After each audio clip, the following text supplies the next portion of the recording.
Boa noite, meu nome é Alex Fontela. Hoje eu vou estar falando aqui em Hebreus 7, versículo 11. Jesus é semelhante a Melquisedeque. Se fosse possível alcançar a perfeição por meio do sacerdote levítico, visto que em sua vigência, então está dizendo aqui, visto que em sua vigência quer dizer o quê? Que ainda tinha efeitos. O povo recebeu a lei porque haveria ainda necessidade de se levantar um outro sacerdote. Então, naquela época, o povo recebeu essa lei porque ainda haveria necessidade de ainda se levantar um novo sacerdote. Esse novo sacerdote se levantou por intermédio de Jesus Cristo, segundo a ordem de Melquisedeque, e não a de Arão. Certo é que, quando há mudança de sacerdócio, é necessário que haja mudança de lei. Então, irmão, como vocês podem ver aqui nessa palavra, houve mudança de sacerdócio. Então, quando há mudança de sacerdote, na própria Bíblia nos está dizendo que é necessário que haja mudança na lei. Então, em intermédio, quando Jesus Cristo ele veio ao mundo, que ele se sacrificou, houve a mudança na lei. Então, deixou de passar a existir aquelas leis que eram antigamente de Moisés. Então, aí vai dizendo aqui no versículo 3, ora, aquele de quem se dizia estas coisas pertencia a outra tribo, da qual ninguém jamais havia servido diante do altar, pois é bem conhecido que o nosso Senhor, descendente de Judá, tribo da qual Moisés nada fala quanto a sacerdócio, o que acabamos de dizer fica ainda mais claro quando aparece outro sacerdote semelhante a Melquisedeque. Então aqui está dizendo que apareceu um outro sacerdote semelhante a Melquisedeque. Então esse sacerdote semelhante a Melquisedeque, na minha opinião, eu vendo aqui, lendo a Bíblia, seria quem? Jesus, que está aqui prosseguindo. Alguém que se tornou sacerdote não por regras relativas à linhagem. Então, a linhagem quer dizer o quê? A parentesco, a genealogia. Ele não se tornou sacerdote relativo a isso, a linhagem, a parentesco de outras pessoas, mas sim segundo ao poder de uma vida indestrutível, porquanto sobre ele é afirmado: tu és sacerdote para sempre, segundo a ordem de Melquisedeque. Então Jesus Cristo, ele se tornou sacerdote para sempre, segundo a ordem de Melquisedeque, segundo a ordem de seu pai. A ordenança anterior é revogada. Então, quando fala que a ordenança anterior é revogada, o que você entende por revogada? Revogada, ela se tornou nula, ela se tornou uma ordenança inválida, não tem mais efeito.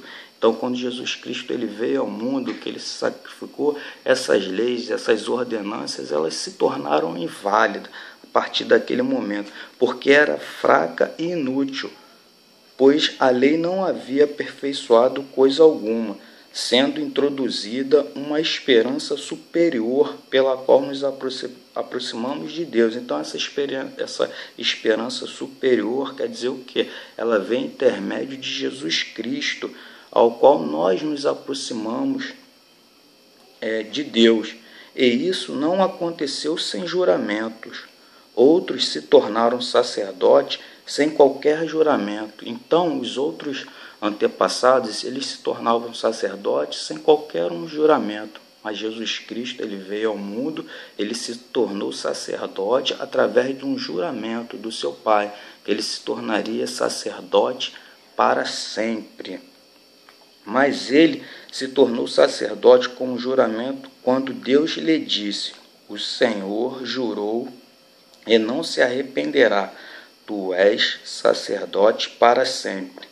Jesus tornou-se, por isso mesmo, a garantia de uma aliança superior. Então Jesus ele se tornou uma garantia para nós de uma aliança superior àquela lei que era fraca e inútil, que não tinha se aperfeiçoado. Então, o intermédio de Jesus Cristo se tornou uma nova aliança para a gente, uma aliança superior. Ora, daqueles sacerdotes tem havido muitos, porque a morte os impede de continuar em seu ofício. Então, o que está nos dizendo aqui nesse versículo? Ora, daqueles sacerdotes tem havido muitos, porque a morte os impede de continuar em seu ofício. Então, naquela época, houve muitos sacerdotes, como está dizendo aqui, que impede de continuar o seu ofício que é as suas atividades, a sua ocupação. Então, eles morreram, acabaram com essa sua ocupação, com a sua atividade. Não existe mais esse sacerdote, mas Jesus ele se tornou sacerdote para sempre, porque ele vive para sempre. Ele se tornou sacerdote para sempre através do juramento de Deus. Continuando, mas visto que vive para sempre, Jesus tem um sacerdócio permanente. Então essa palavra permanente quer nos dizer o que? Um sacerdote duradouro, um sacerdote estável e constante. Ele se tornou permanente, um sacerdote permanente através desse juramento com o seu Pai.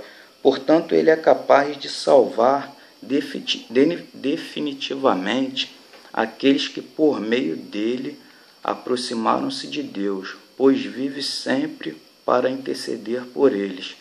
É de um sumo sacerdote como este que precisamos, santo, inculpável, puro e separado dos pecados. Então, Jesus Cristo ele é um sacerdote puro, inculpável, separado dos pecados e exaltado acima dos céus. Os outros não, eram sacerdotes que tinham seus pecados, como todo o povo daquela época, mas Jesus Cristo não, ele não tinha nenhum pecado.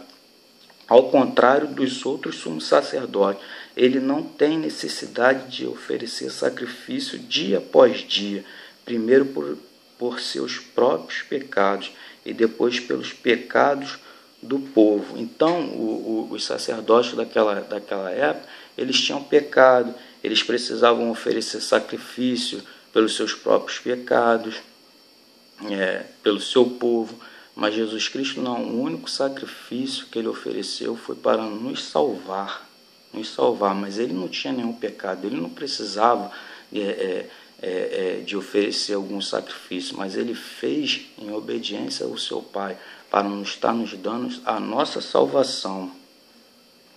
Então, continuando, ele o fez uma vez por todas, quando a si mesmo se ofereceu, pois a lei constitui sumos sacerdotes a homens que têm fraqueza, mas o juramento que veio depois da lei constitui o Filho perfeito para sempre. Então, a lei que veio depois da lei de Moisés é um juramento perfeito que veio através de Jesus Cristo.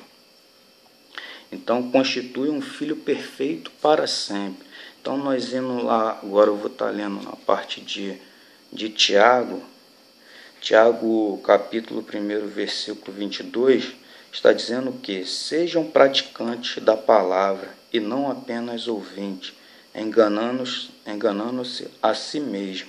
Aquele que ouve a palavra, mas não a põe em prática, é semelhante ao homem que olha a sua face no espelho e depois de olhar para si mesmo sai e logo esquece a sua aparência. Então está dizendo que nós temos que botar a nossa fé em prática, porque senão a gente se torna como se fosse o que? Vai à frente de um espelho e logo depois a gente não se lembra mais da nossa aparência. Mas o homem que observa atentamente a lei perfeita, que é a lei de Deus, a lei de Jesus, que traz a liberdade e persevera na prática dessa lei, não esquecendo o que ouviu, mas praticando, será feliz naquilo que fizer. Então está dizendo bem claro aqui, para nós praticarmos a lei de Jesus, que nos traz a liberdade a liberdade. E se alguém se considerar religioso, mas não refreia sua língua, engana-se a si mesmo. Sua religião não tem valor algum. Então está dizendo aqui no Tiago 1, versículo 27, a religião que Deus, o nosso Pai, aceita como pura e imaculada é esta: cuidar dos órfãos e das viúvas em suas dificuldades e não se deixar corromper pelo mundo, irmão. Então está dizendo aqui a religião pura. Às vezes você vê um irmão teu, às vezes está passando uma necessidade, e as pessoas fecham os olhos, acham que porque está ali na igreja, vou todos os dias, vou todos os cultos, sou dizimista, faço isso, faço aquilo, mas quando você vê uma pessoa passando por necessidade, você fecha seus olhos, você não deixa o seu coração aquebrantado. Então, Jesus fala o que aqui, ó, que a religião pura dele é cuidar dos órfãos e das viúvas em suas dificuldades e não se deixar corromper pelo mundo. Se corromper pelo mundo é pelos manjares que é oferecido por Satanás para vocês, as coisas do mundo. Isso aqui a gente não vai levar nada. O dia que a gente morrer, a gente não vai levar casa, a gente não vai levar carro, não vai levar nada. Às vezes as pessoas querem ganhar o mundo, mas esquece com a sua salvação. Então ele deixa bem claro, a sua religião pura é cuidar dos órfãos e das viúvas em suas dificuldades e não se deixar corromper pelo mundo. Então vamos frisar muito bem isso. E a gente aqui entrando em Efésios 2, versículo 11, está dizendo que a nova humanidade em Cristo. Naquela época vocês estavam sem Cristo, separados da comunidade de Israel, sendo estrangeiros, quanto às alianças de promessa, sem esperança e sem Deus no mundo. Mas agora, em Cristo Jesus, vocês que antes estavam longe, foram aproximados mediante o sangue de Cristo, pois Ele é a nossa paz, o qual de ambos fez e destruiu a barreira e o muro de inimizade.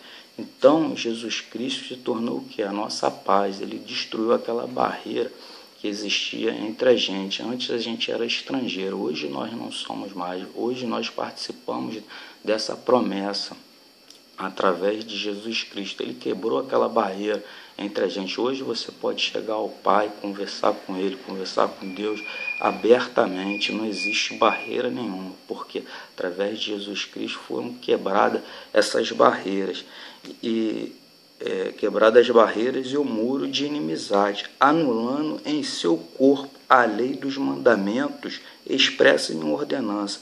Então as leis de mandamentos expressas em ordenança foram anuladas através de Jesus Cristo, quando ele foi crucificado.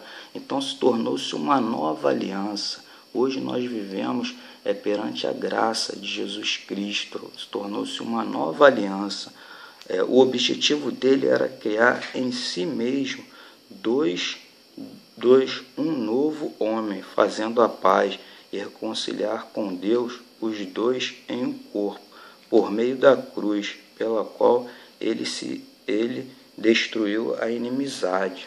Então Jesus Cristo ele destruiu essa inimizade que existia entre a gente com Deus. Ele quebrou. Hoje não existe barreira mais nenhuma. Hoje você pode ir direto ao Pai sem problema nenhum. Vamos mais além, um pouquinho mais além, em Gálatas 5, a liberdade em Cristo. O que eu vou estar passando aqui para vocês, preste muita atenção. Vou estar falando sobre a liberdade em Cristo. Foi para a liberdade que Cristo nos libertou. Portanto, permaneçam firmes e não se deixem submeter novamente a jugo de escravidão.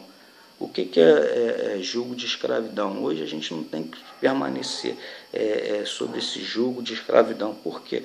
Porque Jesus, o seu fardo é leve e suave. Então ele veio. Então essa aliança, ele nos trouxe isso, esse fardo leve e suave. Então, não se prenda a julgo nenhum. O cristão de hoje não tem que se prender a julgo nenhum. Ele tem que visar sempre a Jesus Cristo. Ele não trouxe o que?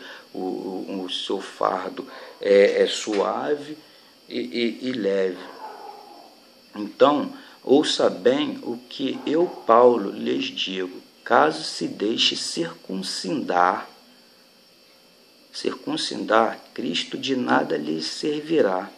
De novo, declaro a todo homem que se deixa circuncidar. Então, hoje nós não devemos se deixar circuncidar de novo com aquelas antigas leis, não devemos. Hoje a circuncisão é o quê? É do coração, que significa uma conversão genuína, baseada na fé e na obediência em Jesus Cristo. Hoje a gente tem que estar o quê? Baseado na fé, em obediência a quem? Ao nosso Senhor Jesus Cristo. Então, irmão, continuando, aí está dizendo aqui, ó, que Cristo de nada lhe servirá. De novo declaro a todo homem que se deixa circuncidar, que está obrigado a cumprir toda a lei. Então, aquele que quer se deixar ser circuncidar, ele é obrigado a cumprir toda a lei. Vocês que procuram ser justificados pela lei se separam de Cristo. Então, as pessoas que procuram ser justificadas pela lei, ela está se separando de Cristo. Está aqui bem claro na Bíblia. Caíram da graça, vão cair da graça. Porque hoje nós estamos mediante o que? A graça, através de Jesus Cristo. Mas não vamos deixar nos levar isso, porque nós vivemos na graça, e deixar a carne falar mais alto, com concupiscência da carne. Então vamos esquecer isso, não é bem isso também. Mas vamos levar isso mais profundo, mais sério. Então está dizendo aqui, mais à frente, no versículo 13, irmãos, vocês que foram chamados para a liberdade, mas não usem a liberdade para dar ocasião à vontade da carne. Então, nós fomos chamados para a liberdade, mas não devemos usar a liberdade para dar ocasião à carne. Nós somos livres, Deus nos deu o livre-arbítrio, nos deu tudo para nós fazermos as nossas escolhas, mas não devemos utilizar disso para favorecer a nossa carne. Ao contrário, sirvam uns aos outros mediante o amor. A toda a lei se resume num só mandamento: ame o seu próximo como a si mesmo. Então toda a lei se resume nisso. Acabou. Hoje nós vivemos através da graça, então você tem que resumir as coisas nisso. 2, vamos botar amar a Deus sobre todas as coisas e amar a seu próximo como a ti mesmo. Eu encerro a minha pregação em nome de Jesus. Amém.